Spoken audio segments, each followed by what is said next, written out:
Información, la radio que te mueve.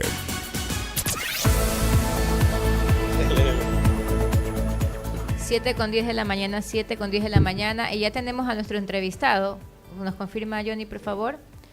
Tenemos a nuestro entrevistado de hoy, es el doctor Jorge Calderón, con quien vamos a hablar sobre las cuentas fiscales en rojo. Bienvenido, doctor Calderón. Qué gusto saludarlo. Muy buenos días, de igual manera un gusto saludarlos. Sofía, Alex, un placer como siempre estar en los 26.9. Cuando hablamos de cuentas fiscales en ese tema, ya ponemos el color rojo, como que asusta un poco. ¿Sabe que yo recordaba cuando daba en la libreta? Uy, saqué rojo, saqué rojo. Y eso no le quería mostrar al papá porque ahí venía el castigo. Por ahí va más o menos el asunto. ¿Cómo manejamos este asunto del tema de los fiscales en cuentas en rojo? Bueno, Alex, realmente es una situación que no es este gobierno que se viene arrastrando, pero que sin duda tiene que de dotarse en acciones que puedan resolver la situación en el corto, mediano y largo plazo. Obviamente una situación en rojo, hay que ver los orígenes que tiene esto y sin duda tenemos dos fuentes precisas en ese sentido, los ingresos y los gastos. Por el lado de los ingresos, hemos tenido una baja importante en los mismos por asuntos de venta petrolera. Recordemos las pausas que ha tenido que hacer los oleoductos, OCP y SOT en términos de transportación por un sinnúmero de problemas en el terreno donde pasa, o por lluvias, sequías, entre otras cosas, a más allá también de la falta de inversión que se ha hecho, que ha llevado a que la producción petrolera de por sí, sin estos problemas, igual vaya bajando. A pesar de que el precio ha estado relativamente bueno, por así decirlo, pero que de alguna forma está presente. Y lo segundo es por el lado de los gastos. En los gastos hemos visto un incremento, especialmente entre marzo y abril, por asunto de bonos, unos nuevos subsidios que se crearon, ciertas compensaciones, que de alguna manera eso también conlleva a que se dé un desequilibrio en las cuentas fiscales, que redunda en atraso, que redunda en no ponerse al día con estos proveedores y tiene un efecto en la economía, y que también para cerrar esta idea, va de la mano con las constantes giras que ha hecho la ministra de Economía en los últimos meses, especialmente para reunirse con organismos multilaterales de crédito y también reunirse con autoridades de China para ver alternativas de financiamiento, puesto que aún no estamos listos para salir a los mercados internacionales por el riesgo país. Doctor, pero ¿cuáles son estas cuentas las que más nos tienen preocupados como país? ¿Cuáles serían estas? Bueno, especialmente el asunto con proveedores, yo creo que eso va a afectar también la dinámica en la economía. Que el tema de los servidores públicos no va a ser tanto que la afectación, porque necesita tener un Estado que se mantenga, que esté en movimiento, que haga que las cosas pasen, y yo creo que por ahí no va a haber tanto la afectación. Estará en proveedores, estará en ciertos retrasos con algunos acreedores para poder un poquito ir viendo la situación, cómo compensar, y ciertos gastos de capital o de inversiones que realice el gobierno. Ciertas obras públicas probablemente se detengan, pagos a municipios, por ahí van a estar el reflejo de los retrasos. ¿Y cómo superar estos, o sea, aparte del crédito? Usted nos ha hablado sobre que justamente se avisó en la ministra de Economía buscar créditos externos, y esto no ha sido de ahora, ¿no? Usted bien lo manifestó durante prácticamente toda la historia ecuatoriana. Hemos pasado de crédito en crédito, y por eso la deuda externa ha llegado a los niveles que tenemos ahora. Pero ¿qué otras alternativas podemos tener también, doctor? Bueno, yo creo que siempre el asunto del endeudamiento va a ser factible y necesario. El asunto es para qué nos estamos endeudando. Como tú bien señalas, soy así, nos endeudamos, contratamos deuda nueva para pagar deuda vieja, nunca vamos a salir de ese problema. Realmente hay que romper ese círculo vicioso de endeudamiento en aras de poner otra economía más sana. Lo que hay que hacer es también cambiar la forma que tiene los ingresos del país. Esto es depender menos del petróleo, porque eso nos pone mucho a los vaivenes de la economía global, por guerras, por crisis que pueden existir, por la falta de inversiones, pero también atraer inversiones. Justamente la producción petrolera necesita recursos. Se estima que entre 10.000 a 12.000 millones es la cifra que se necesita para poder potenciar toda la producción petrolera en el país, pero ni siquiera el Estado los tiene. Entonces hay que atraer inversión. Hay que ver cómo se aumenta la recaudación tributaria sin que esto signifique aumento de impuestos, es decir, aumento de tasas o de tributos. Recordemos también que el gobierno el año pasado no logró la reforma tributaria porque no había un momento político acorde o beneficioso para la misma. Entonces, ¿qué va? Y esos son recursos que en el 2023 estuvieron en algunas contribuciones que las recibió en el 2024, pero que ahora no las tiene. El gobierno en la Ley de Integridad Pública presentó, por ejemplo, una revisión tributaria para tener aquellas deudas tributarias generadas en el 2024 puedan ser pagadas sin ningún tipo de multas o intereses que puedan tenerse. Entonces eso nos demuestra la necesidad de ingresos. Entonces, cambiando la estructura tributaria del país, bajando la dependencia del petróleo, atrayendo inversión extranjera y viendo mecanismos para renegociar los términos de deuda actuales, podrían ser la alternativa para que en el corto plazo el gobierno pueda ir saliendo y de alguna forma ya pensar en algo a largo plazo como un impuesto de base cero, por ejemplo. Exacto. Doctor Calderón, en números, ¿no? Sabemos que Ecuador tuvo un déficit, no sé si lo mencionó, de 726 millones en el primer trimestre de este año 2025, ¿no? Aunque los ingresos subieron, el gasto creció aún más, impulsado por sueldos y deudas, lo que pone en riesgo la estabilidad fiscal. ¿Es cierto eso? Sí, sí, sí, definitivamente. Alex. Realmente esas son parte de las preocupaciones que nos tienen que poner a pensar la forma como el gasto está creciendo, no se lo logra reducir, pero más allá de apuntar a un gasto central, que sin duda es necesario, un gasto del gobierno central, hay que también ir apuntando hacia los gobiernos seccionales que estos puedan reducir su gasto, de tal manera que pueda haber una inversión de carácter productivo, mejor aprovechamiento de ese presupuesto que tienen los organismos seccionales. Entonces, no solo es peso del gobierno central como tal, pero yo creo que así ya tenemos que apuntar y justamente para complementar tu pregunta, Alex, lo que mencionaba hace un momento, el presupuesto de base cero. ¿A qué me refiero con esto? Que podría ayudar muchísimo al país y hacia allá esperemos las autoridades económicas estén apuntando y es el hecho de que cómo se elabora ahora el presupuesto. Primero determino el gasto y luego veo de dónde saco los ingresos para cubrir ese gasto. Si yo tengo esa premisa, siempre voy a pasar endeudado. Lo importante será que en función de los ingresos que yo tenga, veo hasta dónde puedo gastar y ese sea mi techo. Por en todo caso, eso tomará algunos años de poder lograrlo. ¿Usted cree que Doctor, hay irresponsabilidad por parte de quienes están a la cabeza? ¿Creen que las cosas pueden mejorar? Y hay que ser muy previsibles en este aspecto, ¿no? Como usted acabó de mencionar.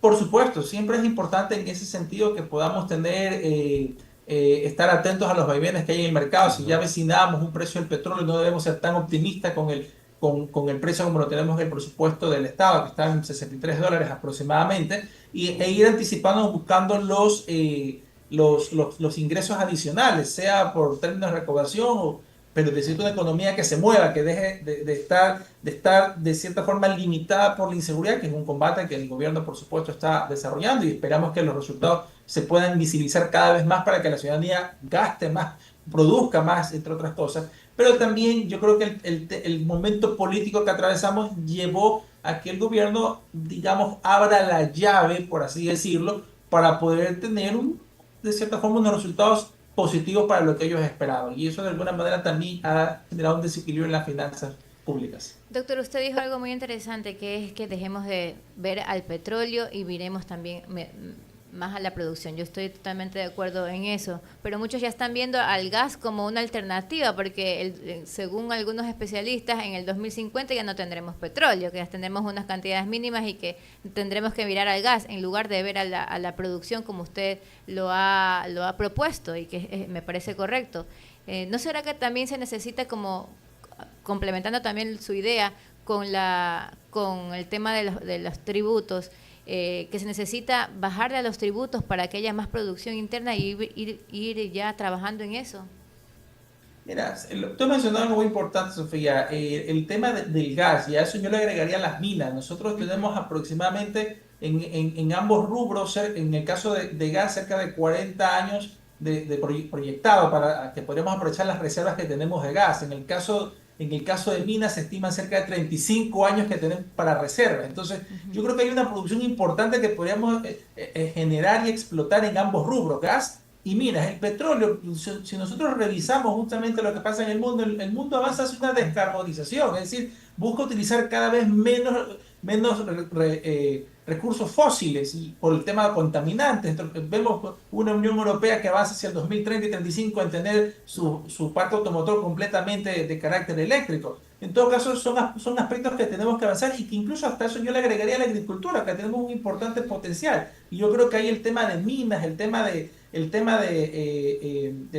turismo también apoya muchísimo. Pero ahora con la segunda parte que tú consultabas, respecto a la recaudación tributaria, yo creo que y coincido contigo, se consiguen mejores cosas con impuestos más bajos que con impuestos más altos.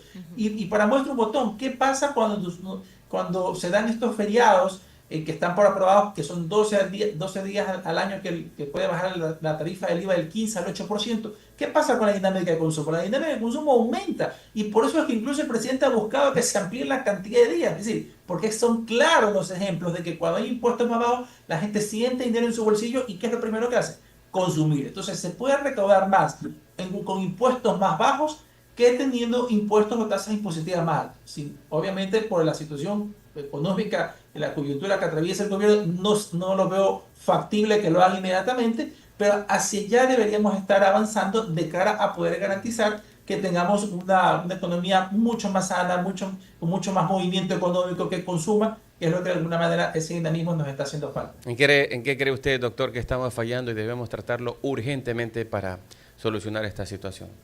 Bueno, yo creo que algunas cosas ya se están, digamos que, alcanzando de la institucionalidad, el respeto entre los poderes del Estado, ya es algo que se está evidenciando. Tenemos un ejecutivo y legislativo que van de la mano y que de alguna manera eso ayuda a que la inversión extranjera también nos vea como un país que por lo menos los próximos 4 años va a estar relativamente tranquilo, por así decirlo. Hay una lucha todavía incesante y que nos falta por ganar, que es la inseguridad. Yo creo que ahí todavía predomina la percepción ciudadana de que se siente inseguro, sí reconoce que hay esfuerzos, pero todavía no siente esa seguridad como para salir, comprar, consumir, pasear, hacer turismo y todo lo que se necesita, porque al final del día las leyes por sí solas no van a solucionar los problemas. El año pasado se aprobaron 5 leyes económicas urgentes, este año ya van 2 y próximamente una tercera. Entonces, ¿qué tenemos ahí? Sí, las leyes son buenas, hay incentivos importantes, pero cuando una empresa aprovecha incentivos, cuando ve una sostenibilidad en el consumo, cuando ve que le están comprando, que ve perspectivas de que va a seguir creciendo la economía, cosas que todavía hay ciertas dudas, hay ciertas preocupaciones. Entonces yo creo que ahí tenemos que ir avanzando, acentuando la institucionalidad y venciéndole el pulso a la inseguridad, garantizar un marco jurídico que ayude a que venga la inversión extranjera, de tal manera que puedan esos esfuerzos, por ejemplo, del presidente de diplomacia directa, rindan los frutos que sin duda esperan que venga más inversión de empresas de otros países. Entendemos, Sofía, doctor, que el cáncer es la inseguridad. Si no se ataca esto, estamos en una metástasis que no permite progresar en nada en lo absoluto. Y hacia allá vamos, ¿no? Entendemos que usted está mencionando acerca de leyes que han sido incrementadas y que esto se espera que proporcione. Pero mientras no se solucione lo del cáncer, ¿de qué vale meterle tanta medicina al problema? Tú has hecho una espectacular analogía, estimado Alex. Sí, puede existir la cura, pero si no tengo las condiciones, no voy a aprovechar la cura. El cuerpo no va a asimilar esas curas que se le da. Y eso es lo que nos está pasando. Es decir, las leyes promueven contratación de empleo joven, deducibilidad fiscales, doble deducibilidad en impuestos a la renta. En fin, hay un sinnúmero de bonos e incentivos. Pero si no hay el entorno, no puedo aprovechar estos incentivos por más buenos que sean.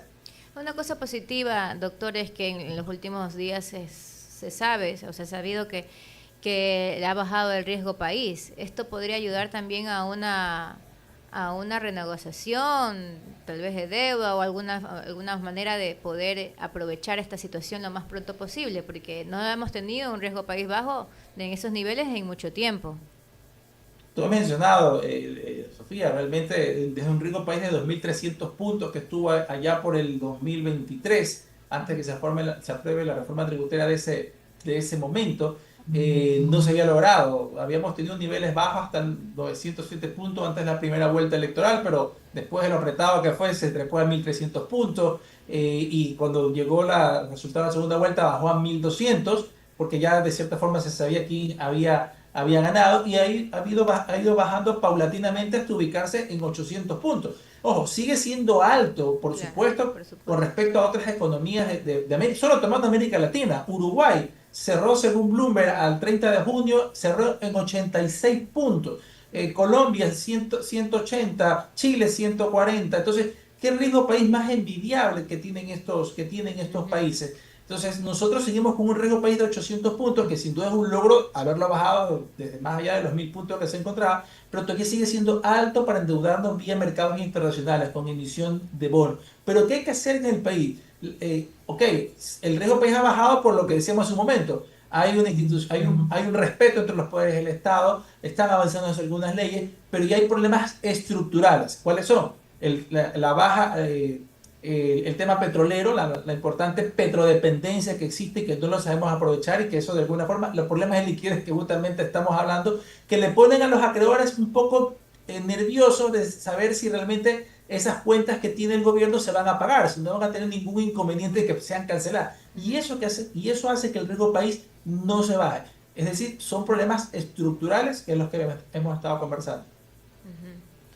Que Ok. son importantes, ¿no? Y que no son cualquier cosa, ¿no? Bueno, todos esperamos, tenemos fe de que la situación mejore y en vista de esta situación, gasta menos, no te endeudes y desde luego ver las cosas con interés de que la situación tenga otras luces al final del túnel.